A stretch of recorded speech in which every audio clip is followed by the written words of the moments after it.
Okay. So my presentation is on how America's intervention in Latin America and the Middle East affected America and our policies.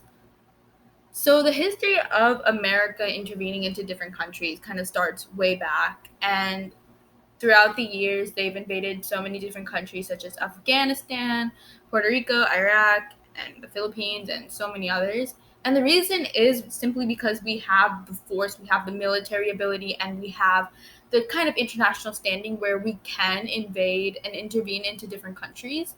And but at first it started with the idea of America's fear of communism and socialism.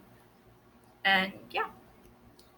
So, in the Middle East specifically, the origin of America kind of intervening into the Middle East could usually started with the idea of them wanting oil and can be dated back to 1928 with the signing of the Red Line Agreement. And the first exact war started with Iran and Iraq in the 1980s, and then Saudi Arabia to start reinforcing Iraq and help building them up as a country. So timeline wise, it was not until around period of World War II that America directly was involved within the Middle East. And on the side, there's a little kind of political cartoon just talking about it. So in Latin America, what started it was way earlier than the Middle East, and it started with the Spanish American War. And the United States got involved with Latin America because they wanted to keep America safe, and they didn't want to get new republics in there, and they wanted to keep European countries away from there.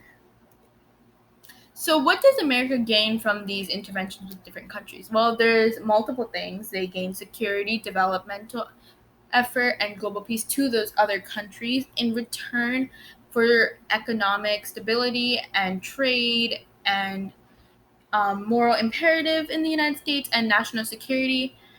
And of course, this all started with their fear of spreading the idea of communism. So, why the Middle East and Latin America?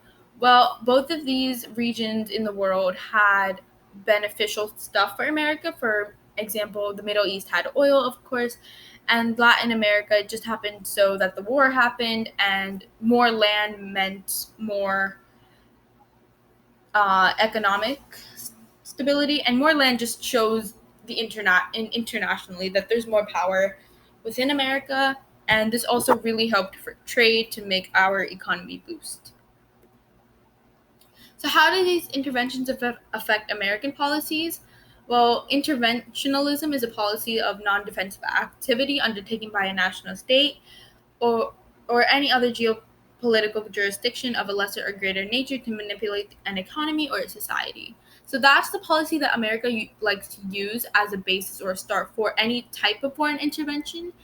But simply put, these interventions help them have an economic stability with different countries, and usually it's for our own gain and our own foreign standing. So, lastly, how does America's intervention in these two regions of the world affect America and our policies? Well, it really helps us with trade. Specifically in the Middle East, we wanted to get oil because this country really can't run without oil, and we wanted military bases in these different countries, more Middle East. And the intervention with Latin America is to help with the influence, since this intervention happened a little before, and it was motivated by the fear that the major European powers would attempt to reassert dominance. But mainly, these interventions are always seen in America's eyes as beneficial, though they don't just do stuff just for the sake of a different country. Yeah, that's it.